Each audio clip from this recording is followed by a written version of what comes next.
Meditar na palavra de dia e de noite, essa é a grande questão da nossa vida. Nós não conseguimos ter o hábito da leitura. Meditar na palavra, por vezes, se torna algo enfadonho. Pessoas falam que leem e dormem. A questão é, enquanto não compreendemos o real significado dessa palavra, nós continuaremos a não sentir prazer em estarmos diante das palavras de Deus. Porque é muito notório que por coisas terrenas nós nos debruçamos e temos paixões que são totalmente inflamadas. Olhe pessoas que perderam seus pais deixaram mensagens, quanto eles se debruçam em cima das mensagens deixadas pelos pais terrenos. Mas nós, enquanto filhos de um Deus soberano que nos criou para sua honra e glória, dizemos ter compreendido que viemos dele e retornaremos para ele. Nós não temos mergulhado nessa palavra, essa palavra que é doce, essa palavra que nos traz vida, essa palavra que nos traz paz. A intenção, fazendo essas lives diárias, é fazer com que vocês possam cada dia mais ter o contato com essa palavra que restaura, que transforma, que direciona, que aponta o caminho. Essa palavra que é indispensável para a vida de todo aquele que diz crer que Cristo é seu único e suficiente Salvador. Bom dia a todos. Bom dia, Marcos. Bom dia, Lê. Bom dia, Tiago. Bom dia, Edu. Bom dia, Bruna. Bom dia, Silvia. Bom dia, Carol.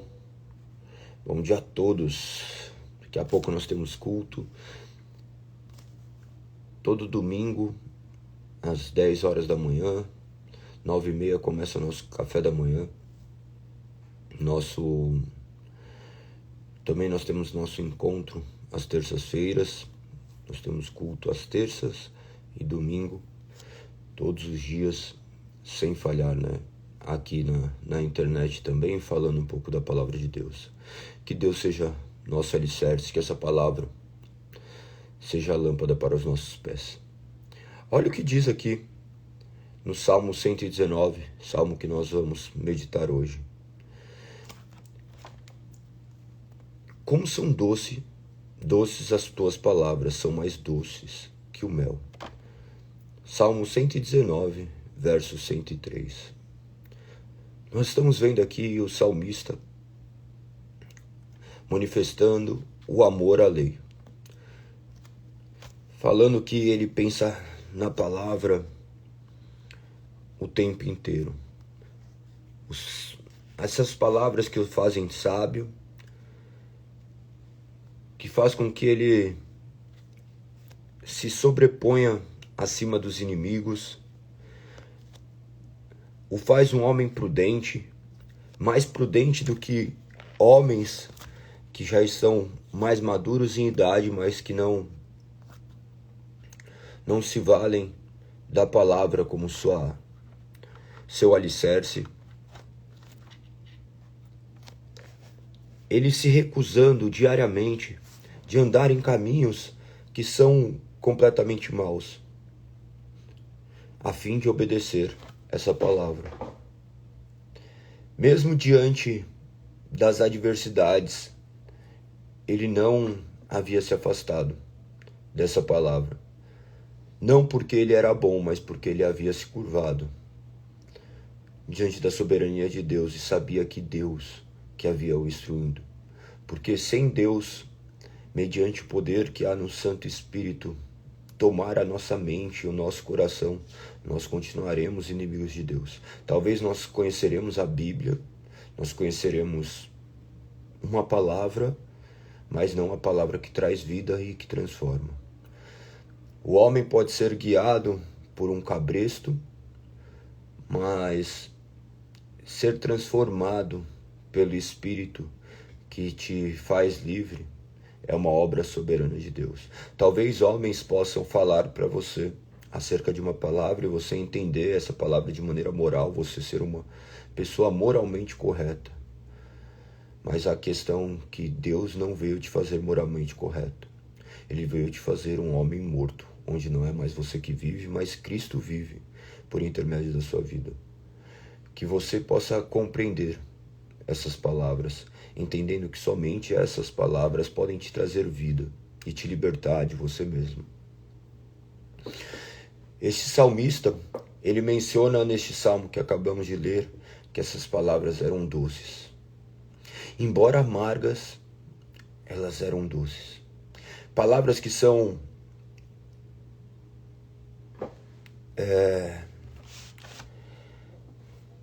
como eu estou pensando uma palavra que descreve muito bem isso, porque elas não são palatáveis. Eu queria ter uma palavra mais fácil para descrever isso. Elas não são fáceis de digerir, porque são palavras que reprimem o ser humano. Algumas pessoas falam que a Bíblia é feita por homem. Imagina que o homem ia fazer uma palavra que refreasse o próprio homem. Então, o salmista, quando ele menciona que são doces suas palavras, ele havia enxergado que essas palavras não eram meramente palavras que visavam colocar esse guia como se fosse um mero cabresto, mas que viesse o alimentá-lo e fazer com que ele pudesse, mediante a compreensão, a essência daquilo que de fato é essa palavra. Essa palavra que ela é doce. Ocorre que nós não compreendemos que essa doçura da palavra está presente na palavra de Deus. Nós vemos essas palavras como palavras autoritativas,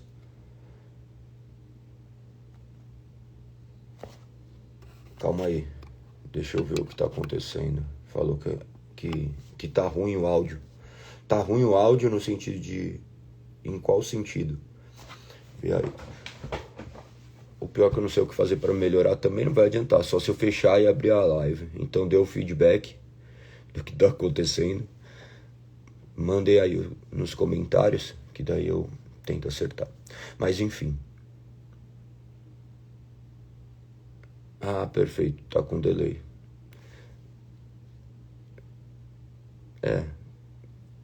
Alguns falaram que tá normal, outros está com delay. Mais importante que tudo é a mensagem. Perfeito. Mas no tempo certo ela chega. Então, seguimos.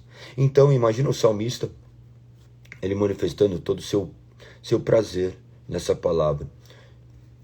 Ele fala que essa palavra é mais doce do que o mel. Pense que o doce sempre esteve associado ao mel, né? O mel, algo que é natural, que é indescritível. Esse mel que é representado aqui por essas palavras. Essa palavra que visa nos trazer alegria, nos trazer regozijo. O doce tem um papel fundamental na nossa vida, né? Quando comemos alguma coisa doce, nos remete a amor, nos remete a sentimentos bons. Ocorre que o doce, naturalmente, ele nos leva também a um caminho de insaciedade. Essa é a definição correta. O doce não nos deixa saciado. Remete ao prazer, exatamente. Mas, acima de tudo, o homem se torna insaciável. Observe que comer doce é algo que nos faz querer comer cada vez mais. Cada vez mais. Tanto que você compra, por exemplo, aquela caixa de bis, ninguém come um bis sozinho. É um bis só. Você pega, você quer comer a caixa. Aquela caixa ali, embora tenha um monte de negocinho, é individual. Um monte de chocolates, ele é individual. Olha que negócio interessante. Esse prazer no doce. Agora remete para a palavra. Você acha que a palavra de Deus é doce? Que elas são mais doces do que o mel? Que você começa a se alimentar de uma pequena parte, você quer devorar tudo. Você tem se tornado cada vez mais dependente dessa palavra, ou você é dependente justamente somente deste prazer que é o doce. Esse doce da vida, esse doce que o mundo te deu. Um doce que realmente te aprisiona e não te liberta. Esse doce que visa te escravizar e não a doçura da palavra. Que o Espírito Santo possa penetrar os nossos corações, transformar nossa mentalidade, para que de fato a gente possa sentir a doçura dessa palavra. A doçura de Deus, a doçura da misericórdia, a doçura da sua graça, a doçura de Cristo, a doçura de remetermos somente a Cristo a glória, a doçura de compreendermos que nós somos seres caídos, que dependemos deste Deus para nos alimentar diariamente com seu doce, do qual nós deveríamos nos tornar completamente dependentes. Dependentes de Deus. Você é dependente de Deus? Ou você acredita ainda que a vida está sob o seu controle? Embora você seja completamente responsável, que você possa compreender que Deus está no controle de todas as coisas. Ele não vai desamparar o seu filho, ele não vai deixar seu filho sem se alimentar. Ele irá enviar essas palavras, que no fundo são palavras mais doces do que o mel, para aqueles que nasceram de novo. Pois a palavra, como bem disse o apóstolo Paulo, a palavra de Deus é cheiro de vida para a vida e cheiro de morte para a morte. Para aqueles que estão caminhando para a eternidade, essas palavras trazem paz. Mas para aqueles que estão caminhando para a destruição, ela aponta para quão duro será o caminho. Que essas palavras de hoje, que foram lidas, sejam suficientes para te transformar, para te guiar, para mostrar o quão doce é a salvação. A salvação ofertada por Cristo na cruz do Calvário. Não simplesmente ofertada de maneira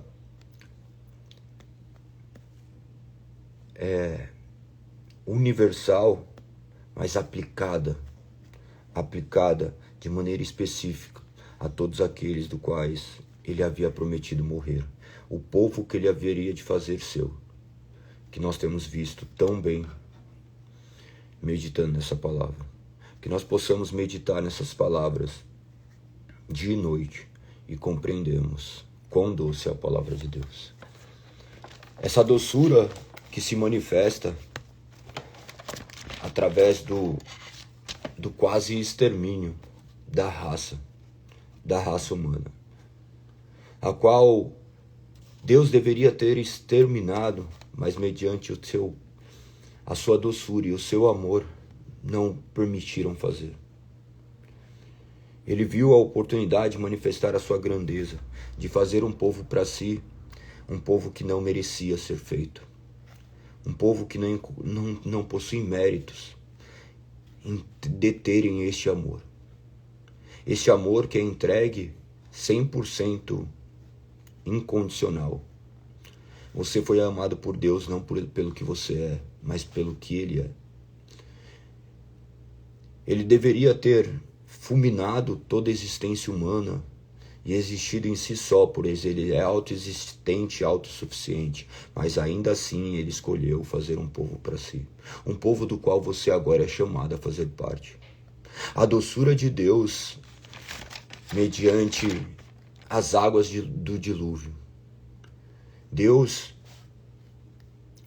afogando animais, homens, crianças, bebês, manifestando a sua doçura e a sua justiça. Não poderemos falar da sua doçura sem esquecermos que a justiça de Deus também faz parte deste doce. Se Deus não fosse justo, nós não enxergaríamos e não poderíamos desfrutar dessa doçura. Nós sabemos que Ele punirá toda a injustiça. E por sabermos que Ele punirá toda a injustiça, nós nos curvamos diante dEle e rendemos glórias por Ele ser misericordioso, por Ele ter escolhido salvar aqueles que jamais poderiam se salvar sozinhos. A história do enredo bíblico, no final, se resume nessa doçura de Deus. Essa doçura que nós temos lido e contemplado. Que possamos continuar com as nossas meditações e entrarmos agora nos 4 capítulos de hoje, do qual creio que a doçura de Deus esteja completamente representada em cada escrita deste glorioso testamento que Deus deixou para nós. Não um antigo e um novo, mas um único testamento que manifesta a sua misericórdia por intermédio de Cristo Jesus. O homem não podendo se fazer salvo sozinho, Deus escolhe se fazer pecado por nós, habitando em carne humana como Cristo Jesus. Cristo Jesus morrendo na cruz do Calvário para nos salvar. Que possamos compreender tudo isso.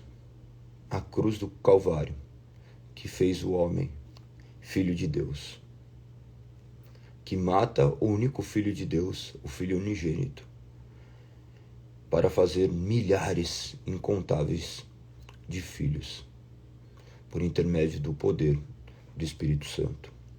Que nós possamos compreender essa doçura. Nós vamos ler hoje de Gênesis 9 ao 12, 9, 10, 11 e 12. Após vermos a criação, a queda e a promessa de redenção, bem delimitados e estabelecidos de maneira completamente perfeita pela palavra, nós vemos agora essas águas do dilúvio baixarem e Deus confirmando a sua aliança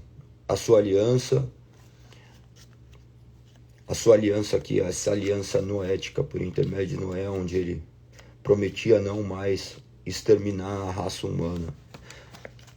Por pior que o homem fosse, por pior que o homem houvesse se tornado,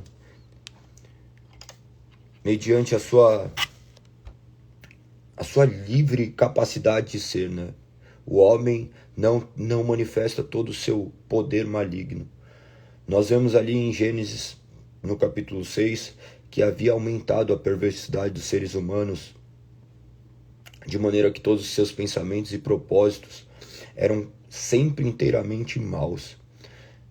Isso daí era fruto de um homem que arrogava ser Deus. Então Deus, de maneira soberana, escolhe salvar este povo, do qual ele manifesta lá no início que haveria de enviar esse Salvador, esse resgatador.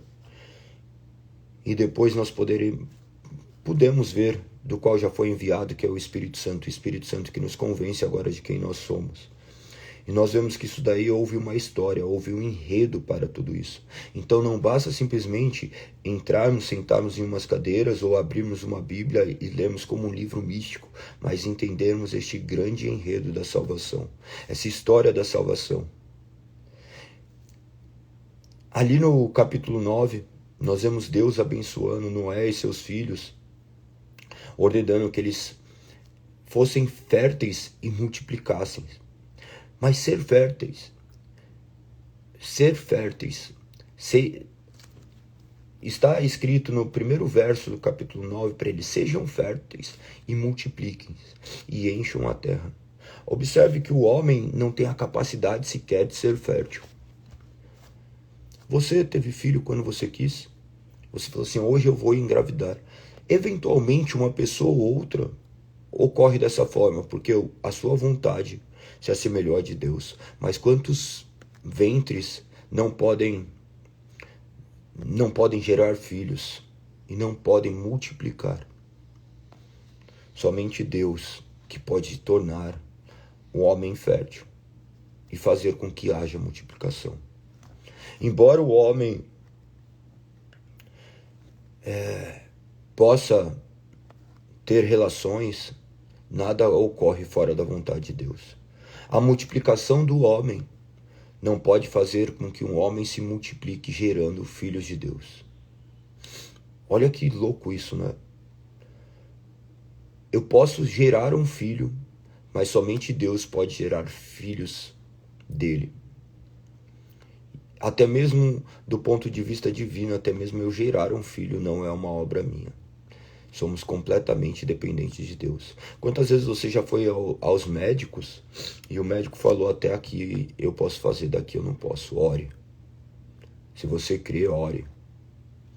Quantas pessoas eu conheço que estão fazendo tratamentos para engravidarem e falam assim: até aqui eu fiz o que eu poderia, agora eu não posso fazer mais nada. A ciência pode te ajudar até aqui, agora somente mediante uma obra soberana. É maravilhoso enxergar essa criação que remete a Gênesis, e é maravilhoso ver essa dependência de Deus. Nós vemos aqui Deus já estabelecer aquilo que nós estamos vivendo como sociedade, os animais serem subjugados a Deus não, aos homens, né? E a Deus também, claro, mas os animais se curvarem diante da criatura humana. Imagina um homem mais forte que um leão, um homem mais forte que um touro, que um urso. No entanto, mediante a imago Dei, a imagem de Deus em nós, Ele nos compartilha com nós essa capacidade de termos autoridade sobre esses animais. O homem que recebe o domínio sobre criaturas. Ele nos forneceu alimento, mencionado ali no capítulo 9, para que pudéssemos sobreviver. Mas o homem não sobrevive simplesmente de alimentos naturais, mas deste alimento sobrenatural que é a palavra. Essa palavra que deve te alimentar. Essa palavra que você deveria conhecer cada dia mais. Eu espero que você não seja uma pessoa que chega e aqui fica escutando uma pessoa falar, mas que você leia essa palavra e veja com seus próprios olhos aquilo que Deus deixou para que você lesse, para que você meditasse, para que você se tornasse um filho, um sacerdote, o sacerdócio universal, do qual você terá a responsabilidade de levar à sua casa essa palavra, de crer verdadeiramente, de ser transformado verdadeiramente pelo poder do Espírito Santo. E agora você poderá manifestar o agir de Deus sobrenatural, que traz os filhos das trevas para a maravilhosa luz, do quais agora vocês são chamados. Nós vemos um fato importante no capítulo 9, no verso 4, que manifesta assim, mas nunca comam carne com sangue, pois sangue é vida. Olha, olha como a palavra ela direciona toda a nossa vida. Algumas pessoas olham e falam assim, não, nos foi dado apenas os frutos das árvores. Perfeito. Havia sido dado dessa forma, pois não havia morte. Mas, no verso 3 diz, assim como dei a vocês cereais e os vegetais para alimento, também lhes dou os animais. Ok, mas no verso 4 ele diz, mas nunca comam carne com sangue, pois sangue é vida. A carne com sangue, nós vamos ver ali que depois ela se torna uma lei onde o povo de Deus não poderia comer a carne banhada por sangue. Era necessário fazer com que esse sangue escorresse. O sangue que possuía a vida, o sangue que posteriormente era usado como um sacrifício de sangue, que iria representar Cristo. Tudo aponta para Cristo. Nós temos que ler a Bíblia apontando sempre para Cristo. O sangue vertido no madeiro. O sangue que foi derramado na cruz do Calvário para nos tornar puros. O sangue retratava a vida. O sangue que não poderia ser um sangue de um simples homem. O homem não conseguiria pagar com seu próprio sangue pelos seus pecados. Claro que o salário do pecado é a morte. O homem pagaria com seu próprio sangue somente o preço da morte. Mas ele não poderia ser levado ao céu pelo seu próprio sangue. Então Cristo se fez carne, sacrifício santo, de maneira que seu sangue nos trouxe a vida. Muito sério isso. No verso 5, manifesta, exigirei o sangue de todo aquele que tirar a vida de alguém. Se um animal selvagem matar alguém, deverá ser morto. Quem cometer assassinato também deverá morrer. Quem tirar a vida humana por mãos humanas perderá a vida, pois eu criei o ser humano à minha imagem.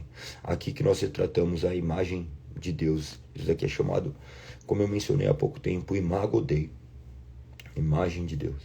Agora sejam férteis e multipliquem, e povoem a terra outra vez. Lembre-se que nós estamos falando de uma terra que já era povoada, que deu tudo errado, que o homem não deu errado do ponto de vista divino, né?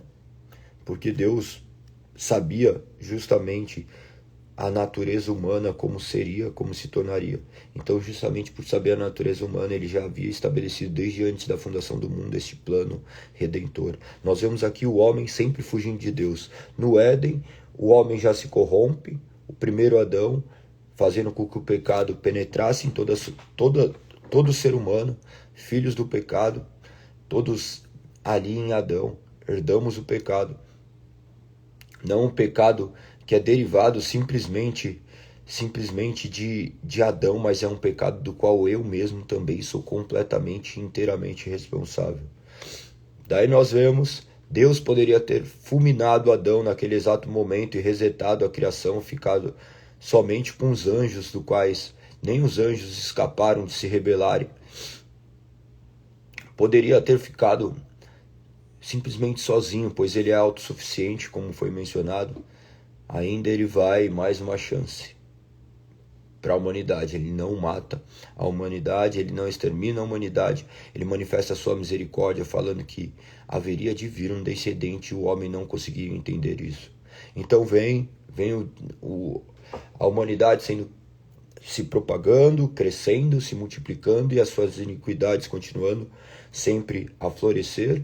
E o que acontece? Vai mais uma vez, Deus purifica a humanidade agora de maneira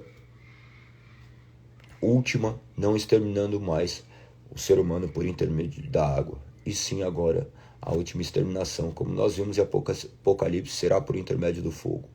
Mas aqueles que foram purificados por intermédio da água, representando essa aliança noética, porque todos nós somos descendentes, sim, de Adão, mas agora origem noética. Todos os povos agora emanam de Noé. Nós estamos vendo todo esse objeto da salvação e você deve compreender isso. porque senão você não compreenderá o favor imerecido que foi derramado sobre a sua vida. Então nós vemos aqui essa imagem de Deus, esses filhos rebeldes de Deus e Deus sempre escolhendo salvá-los. A partir do verso 8, menciona ali Deus dizendo a Noé e confirmando essa aliança com os filhos e os descendentes dele. Essa aliança que se mantém até hoje. Diz assim no verso 11: sim, confirmo a minha aliança com vocês. Nunca mais os seres vivos serão exterminados pelas águas. Nunca mais a terra será destruída por um dilúvio. Essa foi a palavra final de Deus e nós confiamos plenamente. Então, eu gostaria de lembrá-los que mediante essas atrocidades que acontecem, essas chuvas, elas são providências de Deus. Por óbvio, as chuvas não estão fora do controle de Deus, mas o nosso conforto está em que o mundo não se acabará dessa forma. Então, fique tranquilo que, ainda que Deus possa tirar tudo de nós, se Ele quiser tirar nossa vida por intermédio da chuva também, de alguns, Ele está no seu completo direito, mas nós temos a certeza que a sua volta não será dessa forma e nós não seremos, a humanidade não será exterminada dessa forma, porque aquele que promete, Ele cumpre conforme a sua soberana palavra. Ele manifesta esse sinal dessa aliança através desse arco. Esse arco que é chamado de arco-íris na nuvem. Esse sinal da aliança com toda a terra. Esse símbolo que foi apropriado por uma série de pessoas, do quais isso não muda o verdadeiro significado do que é o arco-íris, que representa a aliança de Deus com os homens, do quais também a aliança com toda a terra, do quais filhos serão levantados por intermédio dessa palavra. Então que você possa ser um propagador dessa palavra, sabendo que Deus fez uma aliança com toda a terra, aliança do qual é representada por intermédio de Cristo, a aliança final, a nova aliança, o sangue derramado. Não se esqueçam disso, que vocês possam ler todo esse Antigo Testamento, não se esquecendo de Cristo, porque se vocês não enxergarem Cristo em cada uma dessas palavras, vocês verão um Deus completamente distoante do que Ele é. Nós não podemos esquecer que este Deus que se manifestou aqui, justo, Ele também é misericordioso, e a sua misericórdia nós já enxergamos. É muito importante eu retratar isso, porque pessoas leem esse Antigo Testamento, veem num Deus autoritário, um Deus completamente construído por homem e não construído por intermédio das Sagradas Escrituras, porque nós podemos ver que essas promessas se cumpriram e elas são reais. Então veja a misericórdia de Deus em todos os seus atos, esses atos que por vezes serão duros de vocês escutarem, vocês ouvirem Deus falar para as pessoas que elas comerão seus próprios filhos. Mas isso manifesta o juízo de Deus. Mas antes do seu juízo, Ele já havia manifesto a sua misericórdia. A misericórdia do qual é manifesta em Cristo Jesus. Então, eu necessito falar muito do que é Cristo. Você necessita crescer em conhecimento do que é Cristo, porque senão você não entenderá este amor, e você falar como um Deus de amor faz isso. O amor de Deus fez o que fez, se entregou por nós. Compreendam isso, tá? Os pontos mais importantes desse capítulo, creio que foram ditos. Depois vem os filhos de Noé, Sem, Cã e Jafé, justamente apontando aqui Cã como seu filho mais novo, e não nessa ordem, Sem, Cã e Jafé. E daí esse decorrente do dilúvio acontece já Noé amaldiçoando o seu filho, justamente porque assim que ocorreu o dilúvio, Noé começou a cultivar no solo uma videira, e ele fez um vinho que ele havia mesmo produzido. Então não dá para falar que não havia essa fermentação do qual deixava embriagado, porque aconteceu isso, ele ficou embriagado. Vocês vão ver isso daí no verso 21. e ele foi deitar nu na sua tenda. E o seu pai, e Cã, pai de Canaã, viu que justamente ele estava nu e saiu para contar aos irmãos, né? Sem Jafé. Então eles pegaram o manto e cobriram o seu pai. Depois entraram na tenda e ficaram de costas, né? Para não ver a nudez do seu pai. E eles cobriram com o manto. Contudo, quando ele se recupera, né, dessa bebedeira, esse Cã, que era o filho mais novo, ele é amaldiçoado. Ele é amaldiçoado por Noé. Ele fala: maldito seja Canaã. Que ele seja o servo mais insignificante de seus parentes. Justamente por causa dessa atitude. Essa atitude de menosprezo pelo pai, de ter visto a sua nudez e saído para contar aos seus irmãos. É incompreensível nesse mundo pós-moderno, onde essa nudez se tornou completamente banal. É impossível compreender o significado dessas palavras, do qual nós não entendemos essa nudez. Imagina que o homem, ali na queda, ele já começa a se ver nu. O que acontece quando ele começa a se deparar com o pecado, com que ele, comendo do fruto, ele se vê nu. Depois também essa nudez é retratada lá na cruz do Calvário, e também nos profetas nós vemos Isaías caminhar nu, mas nós vemos, acima de tudo, Cristo nu na cruz do Calvário. Esse relato de que Jesus ali com aquela faixinha vermelha cobrindo a sua vergonha, o seu órgão genital é uma construção humana, porque Cristo morreu crucificado nu, tá? Então, essa foi a crucificação de Cristo. Talvez você nem soubesse isso, justamente porque sua imagem já estava completamente distorcida pelo que o mundo te oferece, não pelo que a palavra de Deus oferece. Você sabia que Cristo havia sido crucificado nu? É completamente chocante, né? Então ele manifesta justamente essa maldição sobre Canaã, e depois vocês vão ver o desenrolar disso daí, como funciona. Ele bendiz Sem e Canaã sendo servo de seu irmão, e depois ampliando o território de Jafé. Manifesta aqui o tanto de tempo do qual Noé viveu, que é 950 anos. Primeiro verso do capítulo 10, ele já aponta que esses 3 filhos geraram muitos filhos depois do dilúvio.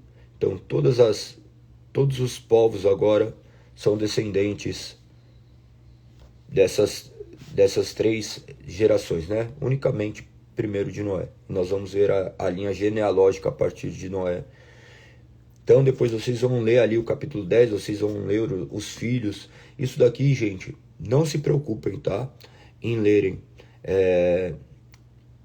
Em lerem e compreenderem, tá? Vocês devem ler, mas vocês só vão conseguir ter familiaridade com esses números depois de inúmeras leituras. Pensa que eu já li mais de dezenas de vezes a Bíblia, de Gênesis a Apocalipse, e até hoje tem coisas que eu leio e falo assim: nossa, nunca tinha nem visto esse nome. Ou vejo, confundo, troco. Às vezes vou ministrar, eu devo confundir nomes. Então não se cobrem dessas coisas. Apenas leiam e saibam que Deus está operando na vida de vocês. E mediante a leitura vocês vão começando a ganhar mais familiaridades. Ou talvez nunca ganhem. Talvez tem coisas que nós nunca compreenderemos. Então foque naquilo que é principal, que é justamente Cristo morrendo na cruz por nós. Estão entendendo? Tá ficando muito claro como que tem sido essas ministrações, tá?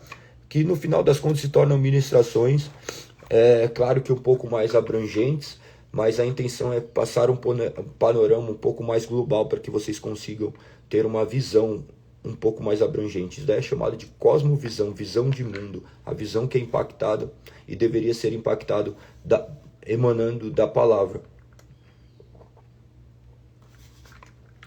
Depois escrevam aí como que tem sido, tá?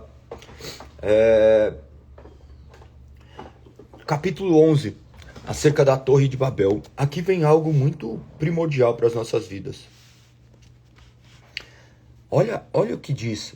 Diz que todos os habitantes do mundo falavam a mesma língua e usavam a mesma palavra. Aqui nós vamos conseguir enxergar o que aconteceu ali em Atos 2. Lembre-se, esse evento está intimamente ligado com Atos 2. Lembre-se, quando povos de várias nações estavam ali reunidos e eles falaram de maneira que todos compreendiam, cada um falando em seu próprio idioma. Então se trata de um idioma, de um dom idiomático. Nós estamos falando aqui, vendo por intermédio da palavra, de maneira muito clara do que está se tratando. Eles falavam uma mesma língua e usavam as mesmas palavras. O povo, durante um tempo, viveu dessa forma. Então, acontece que eles se reuniram, encontraram uma planície, que é determinada aqui como justamente a Babilônia. Eles, unidos, começaram a construir uma torre, uma cidade, né? Uma cidade com uma torre, de maneira que ela chegasse até o céu. Pensando em se tornar famosos, essa é a palavra que é utilizada. Assim ficaremos famosos e não seremos espalhados pelo mundo. Ocorre que Deus manifesta que ele desce para ver essa cidade que eles estavam construindo. Aí, olha o que Deus diz no verso 6, capítulo 11, verso 6. Vejam, disse o Senhor. Olha que interessante. Quando ele diz vejam, vejam é plural. A quem ele estava dizendo isso? A quem ele estava dizendo isso? Aos anjos ou à sua trindade? Nós não sabemos, né? Mas nós poderemos compreender justamente essa conversa da Santíssima Trindade, de Deus conversando, de uma autoconversa, ou dele gritando aos seus anjos do que estava acontecendo.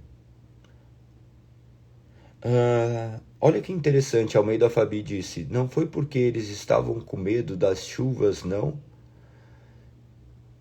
Imagina que Deus, sendo Deus, as chuvas não pudessem cobrir o maior dos edifícios que pudesse ser construído por um homem. Então, não creio que pudesse ser isso, tá? Não li a respeito das sondagens, mas a questão não está aqui o medo. Eles não estavam construindo por medo. Nós podemos extrair do texto que eles estavam construindo na intenção de ficarem famosos e não serem espalhados pelo mundo. Então, a Bíblia explica a Bíblia. Pensa que qualquer interpretação nós temos que partir do pressuposto bíblico. Naturalmente, nossa mente é muito criativa. E nós queremos imaginar milhares de coisas. Nós não fomos chamados a imaginar, a construir. Nós somos chamados a ver e obedecer e a nos atermos àquilo que foi escrito. Mas como? Nós não saberemos. São construções humanas. Então nós nos apegamos justamente àquilo que está escrito. A intenção claramente deles era construir uma cidade com uma torre que chegue até o céu, de maneira que eles ficassem famosos e não serem espalhados pelo mundo. Ponto. Essa é a questão. Então, quando o Senhor desce para ver a terra, ele manifesta essa palavra. Todos se uniram e falam a mesma língua. Imagina que eles não tinham somente a mesma língua, mas eles viviam em unidade. Isso daqui é muito importante que você entenda, porque isso daqui é algo primordial para as nossas vidas. A união e a fala unitária, uma mesma língua e uma mesma capacidade de enxergar as coisas, a união. Olha o que diz, se isto é o começo do que fazem, nada do que se propuserem a fazer daqui em diante lhes será impossível. Ou seja, por eles andarem em unidade e falarem a mesma língua, eles poderiam fazer coisas onde não haveriam impossibilidades. Essa unidade de corpo e de língua seria o possível para que eles construíssem coisas magníficas. Então ele não está falando, ele está trazendo uma visão muito clara do que a unidade de linguagem e a união fazem. Observe que uma família, uma casa que não tem unidade e não tem a mesma língua, não falam a mesma língua no sentido de falarem de maneira que todos possam compreender, está completamente destruída. Mas quando vocês estão unidos e falam a mesma língua, entendam língua de maneira metafórica, no sentido de falar algo que seja único e unitário, vocês conseguem evoluir. Imagina se eu estou com alguém e eu não tenho unidade para onde estou indo, cada um vai para um canto. Então é muito importante vocês entenderem isso. Aí o que Deus faz? Ele vendo que os desejos dos homens eram maus, eles queriam ficar simplesmente famosos e viverem de maneira do qual eles não dependessem de Deus. Ocorre essa confusão que foi criado, onde foi criado essas línguas diferentes. Observem que aqui línguas se trata justamente de idiomas. Não está falando de línguas do quais são faladas aí, do qual não possuem um som claro. E nós vemos ali em 1 Coríntios também falando que as línguas sempre emitiram sinais de forma clara. Essas línguas não se tratam de línguas do qual não são compreensíveis, mas línguas idiomáticas, tá? Então eles foram confundidos com línguas diferentes para que não consigam mais entender uns aos outros. Então essas línguas, eles não conseguiam se entender, não no sentido de cada um falava uma coisa, mas de que esses idiomas foram separados, então foram feitos ali idiomas, os quais eles foram reunidos. Depois nós vimos ali em pequenos grupos, e grupos falavam, um fala aramaico, grego, o outro fala italiano, hoje falam latim, falam todas as línguas, japonês. Então essa questão de milhares de nações completamente separadas, porque essa união justamente faz com que o homem viva e construa coisas do quais naturalmente ele começa a não depender mais de Deus. Nós podemos ver isso de maneira gritante nas Sagradas Escrituras. Continuando o verso 8, diz assim: assim o Senhor espalhou pelo mundo inteiro e eles pararam de construir a cidade. Por que eles pararam de construir a cidade? Justamente por causa da falta de unidade e de linguagem. Então, a falta de unidade e de linguagem faz com que as construções sejam paradas, paralisadas. Olha que maravilhoso. Exato, como Edvan disse, eles estavam desobedecendo a ordem de Deus de multiplicar e encher a terra, vivendo em unidade em um só lugar. Exato, perfeito, muito bem ponderado. Olha o que diz o verso 8. Eles foram então espalhados pelo mundo inteiro, pararam de construir. No verso 9 diz assim: ela recebeu o nome de Babel, e pois ali o Senhor confundiu as pessoas com línguas diferentes e a espalhou pelo mundo. Essa Babel, que é a Babilônia, justamente, que depois o povo de Deus é aprisionado pela Babilônia. Salvo engano, foi em 586 a.C., que é daí Deus entregando o seu povo aos babilônios. É muito perfeito toda essa ligação, esse enredo bíblico, né? Aí nós vemos a genealogia. Já estou acabando, tá? Já estou acabando. Normalmente eu faço as lives um pouco mais rápido, mas como é domingo e já é dia do Senhor, quanto mais falarmos do Senhor, mais cheios do Senhor estaremos. Então vem esse relato da família de Sem, daí começa a manifestar. Lembra quem são os 3 filhos de Noé? Sem, Cã e Jafé. Quem é o filho mais novo? Cã, justamente, o que foi amaldiçoado. Essas coisas, se você começar já a entender agora, quando você for lendo, fica tudo muito mais fácil. Eu não tive auxílio nas primeiras leituras. Tudo que aconteceu comigo, eu fui lendo, e depois eu fui pesquisando, depois eu fui estudar, eu fui fazer pós-graduação, algumas coisas assim. Mas ainda assim não se trata de um processo meramente intelectual, e sim um processo de iluminação divina. do qual o Espírito Santo nos auxilia. Nós temos o privilégio de termos um Espírito que nos traz clareza e nos direciona ao entendimento e à compreensão dessa palavra, tá? Continuando, nós vemos a descendência de Sem até Abraão. Ele que foi bendito pelo seu pai, bendito seja o Senhor, o Deus de Sem. Daí nós vemos a descendência de Sem até Abraão. Este é o relato da família de Sem. Daí vai. Depois, 2 anos depois do dilúvio, aos 100 anos, Sem gerou Arfaxe. Depois do nascimento de Arfaxe, viveu mais 500 anos e teve outros filhos e filhas. Daí você vai ver a população indo.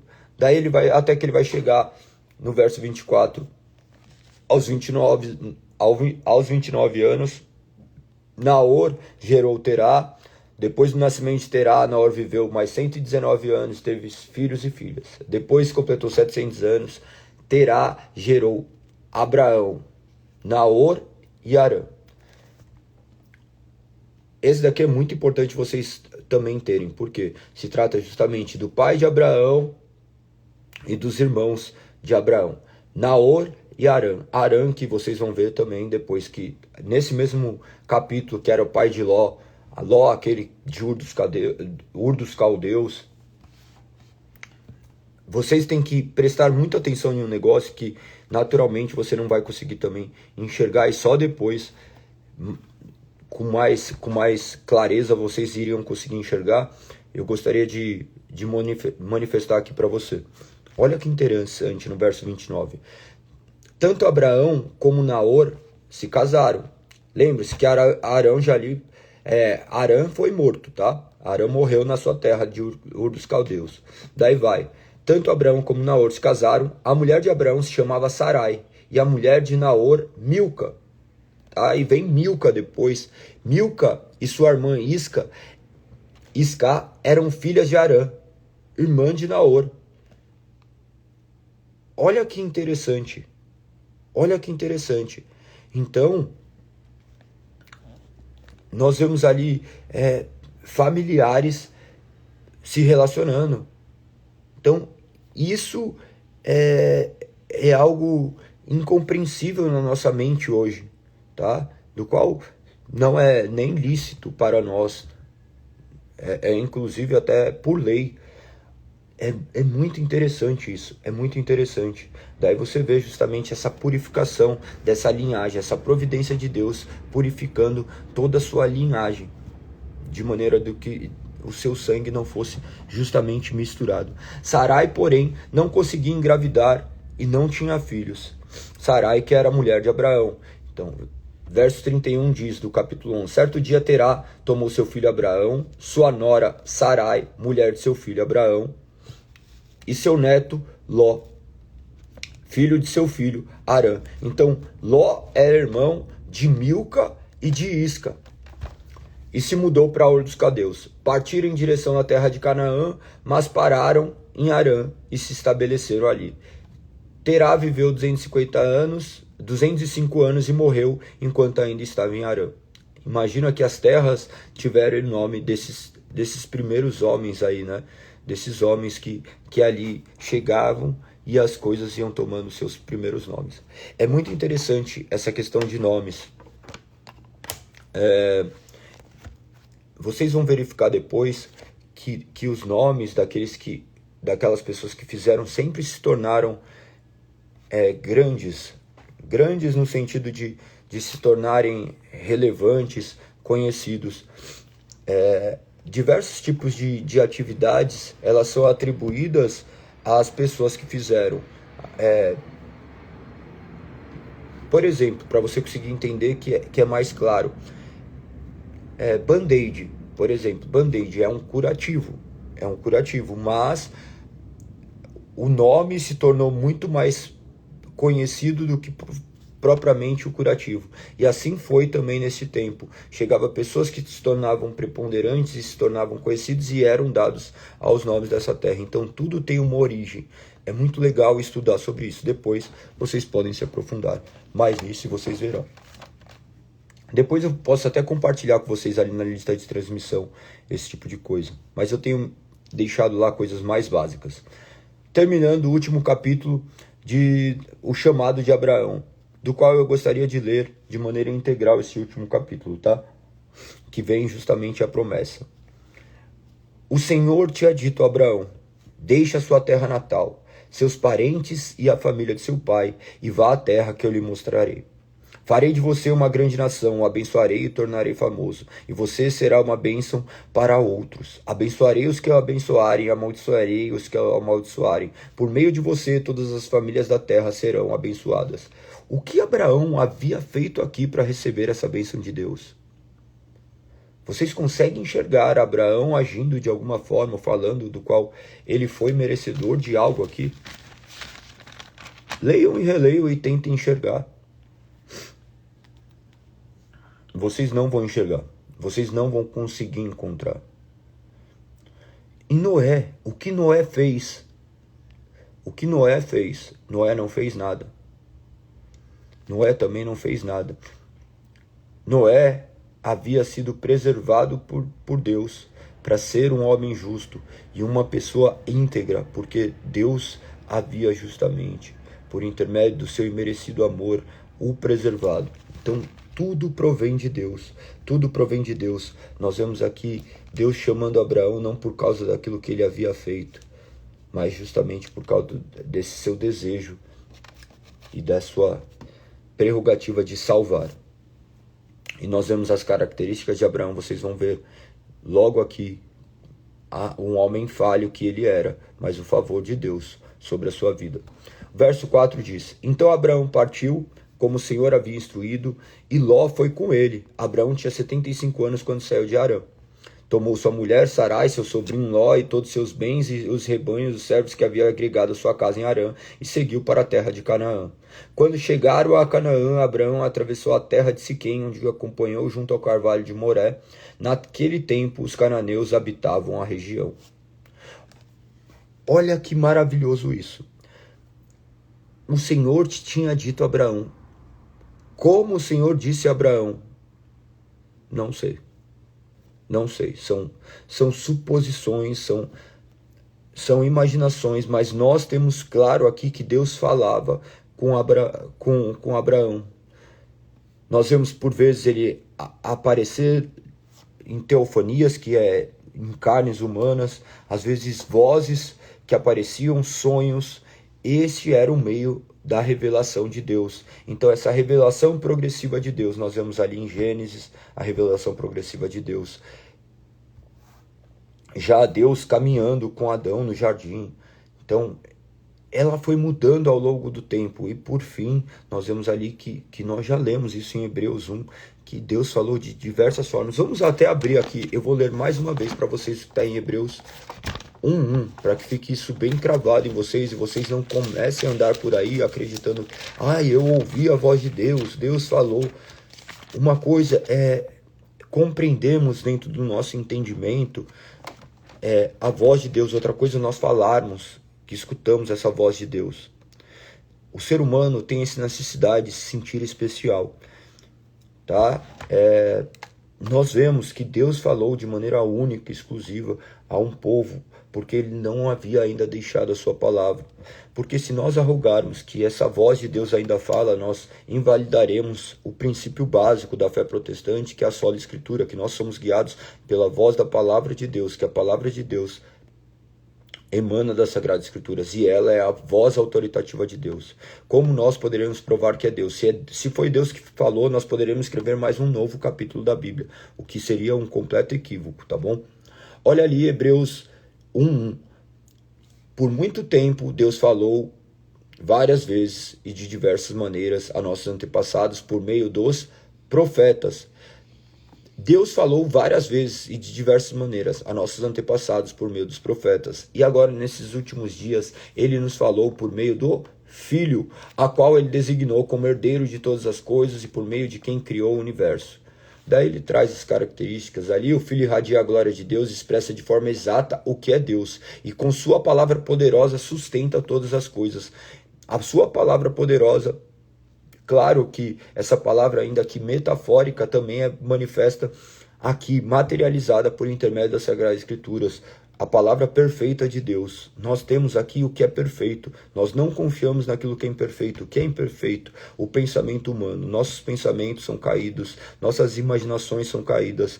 Nós não acreditamos, nós protestantes não acreditamos em novas revelações de Deus. A origem da fé protestante colocou fora todos esses outros meios de revelação de Deus, achando que homens tinham essa revelação autoritativa de Deus, e depositamos única e exclusivamente na palavra de Deus, essa revelação perfeita de Deus, onde nós podemos nos assegurar que é Deus falando a sua vontade, e nós não somos guiados mais pelos nossos próprios sentimentos, pelas nossas emoções, mas sim guiados por essa palavra, vivendo em obediência. Não que nós não possamos sentir, não que nós não possamos imaginar, mas tudo isso deve emanar justamente da palavra, tendo a palavra como palavra final. Continuando ainda esse Hebreus 1, a partir do verso 3 ali, ele começa a dizer: depois de nos purificar do nosso pecado, sentou-se no lugar de honra à direita de Deus majestoso no céu, o que revela que o Filho é muito superior aos anjos, o nome que ele herdou, superior ao nome deles. Então nós vemos ali de maneira muito clara essa revelação de Deus, essa revelação que neste tempo que nós estamos retratando aqui é completamente distinta, né? Distinta do que nós temos hoje. Então não olhem para essa forma e tentem viver isso, porque vocês arrogarão a si essa capacidade de ouvir Deus, o que será um equívoco. Todas as crenças falam de pessoas que ouvem Deus, então Deus fala em todas as crenças, então tudo é Deus. Ou Deus se revelou de maneira muito clara por intermédio da palavra. Faça esse questionamento, tá? Faça esse questionamento, se pergunte acerca disso, para que você não seja um cristão místico, que está baseado justamente em alucinações da sua própria mente, que nada tem a ver com Deus. Claro que muitas pessoas discordam desse ponto de vista, e eu respeito, você tem todo o direito de acreditar da forma que você quiser. Quanto a mim, e quanto às pessoas que eu falo, e quanto às palavras de Deus, nós poderemos ver e ter plena convicção de que ela diz isso. Ela diz isso, e nós somos guiados por essa palavra. Então, se você se diz cristão protestante, e você crê que Deus continua se revelando por intermédio de outras coisas, você naturalmente estará suprimindo a autoridade das palavras, e se Deus se revela de maneira verdadeira, então tudo aquilo que for dito deve ser acrescentado. Então nós teremos novos livros, novas revelações. A vontade de Deus para as nossas vidas está registrado neste livro perfeito, que é a palavra de Deus. Amém? Vamos continuar. Então no verso 7 diz: então o Senhor apareceu a Abraão e disse: darei esta terra a seus descendentes. Abraão construiu um altar ali e dedicou ao Senhor que lhe havia aparecido. Dali Abraão viajou para o sul e acampou na região montanhosa em Betel, e a oeste de Ai, a leste. Construiu ali mais um altar dedicado ao Senhor e invocou o nome do Senhor. Abraão prosseguiu em sua jornada para o sul, acampando ao longo do caminho em direção ao Negueb. Olha que interessante, Abraão escuta, ouve e ele obedece. Ponto. Ele simplesmente ouviu e obedeceu. Em Hebreus 11, vocês vão poder ver isso daí também de muito, muito claro, sendo Abraão considerado o pai da fé. Verso 10 diz: naquele tempo uma fome terrível atingiu a terra de Canaã, e Abraão foi obrigado a descer ao Egito, onde viveu como estrangeiro. Lembra que Canaã havia sido maldito pelo seu pai? Por Noé? Então daí passaram-se tempos e tempos, e essa fome chegou. A fome terrível atinge a Canaã, e Abraão foi obrigado a descer ao Egito, onde viveu como estrangeiro. Lembre-se que Jesus também, depois do seu nascimento, é levado para o Egito. Olha, é muito perfeito, né? É muito perfeito toda essa narrativa. Onde viveu como estrangeiro. Verso 11. Aproximando-se da fronteira do Egito, Abraão disse a Sarai, sua mulher: você é muito bonita. Quando os egípcios a virem, dirão: é mulher dele, vamos matá-lo para ficarmos com ela. Diga, portanto, que é minha irmã, eles pouparão minha vida e por causa deles me tratarão bem. Observe que Deus coloca ele justamente nessa situação e ele manifesta ali essa natureza humana, a natureza humana de confiar em si mesmo, de confiar em si, de construir argumentos, ainda que com meias verdades, tentando manipular as situações, não dependendo de uma promessa. Ainda que ele dependesse dessa promessa, nós vemos ele tentando agir pelas suas próprias forças, construindo narrativas que eram contrárias à vontade de Deus, que é perfeita e puramente verdade. Vocês vão entender por quê. Porque vocês enxergaram que Sarai era mulher de Abraão, embora ela fosse meia-irmã de Abraão, que vocês vão poder ver depois nos capítulos seguintes. O verso 14 diz: de fato, chegando Abraão ao Egito, todos notaram a grande beleza de sua mulher. Quando os oficiais do palácio a viram, falaram maravilhas dela ao faraó e a levaram para o palácio. Por causa de Sarai, o faraó deu muitos presentes a Abraão: ovelhas, bois, jumentos e jumentas, servos e servas e camelos. Mas por causa de Sarai, mulher de Abraão, o Senhor enviou pragas terríveis sobre o faraó e sobre os membros de sua casa. Então, quem é que envia pragas? Nós vemos aqui claramente que era Deus. Deus como o autor de toda a criação. Nós vemos Deus confundir o homem, nós já vimos Deus enviar o dilúvio, nós vimos Deus enviar uma fome terrível, atingindo a terra de Canaã, e nós olhamos agora para o mundo e vemos esse mundo que está um caos, achando que Deus não está no controle, porque o caos que nós olhamos fala mais sobre o que nós enxergamos do que sobre o que Deus realmente é. Este caos, aos olhos humanos, é justamente o juízo de Deus sobre a humanidade, manifestando seu glorioso poder. Continuamos, caminhando para o fim, tá? Então, mas por causa de Sarai, mulher de Abraão, o Senhor enviou pragas terríveis sobre o faraó e sobre os membros de sua casa. Por isso, o faraó mandou chamar Abraão e disse: o que você fez comigo? Por que não me disse que ela era sua mulher? Por que disse que era sua irmã? E permitiu que eu tomasse como esposa? Aqui está sua mulher, tome-a e vá embora. O faraó ordenou que alguns de seus homens o escoltasse Abraão, com sua mulher e todos os seus bens, para fora de sua terra. Então nós vemos aqui Faraó ver justamente essa crença que já ocorria naquele tempo. Eles viam que todas essas atrocidades emanavam de Deus, e eles começavam a ver, mas o que está acontecendo? Por que está acontecendo isso? Está acontecendo isso porque nós fizemos algo? O que aconteceu de diferente? Então, quando ele enxerga o que aconteceu ali, ele devolve Sarai. Quando fala tomar como esposa, não significa que ele teve relação com ela, tá? Deus a preservou.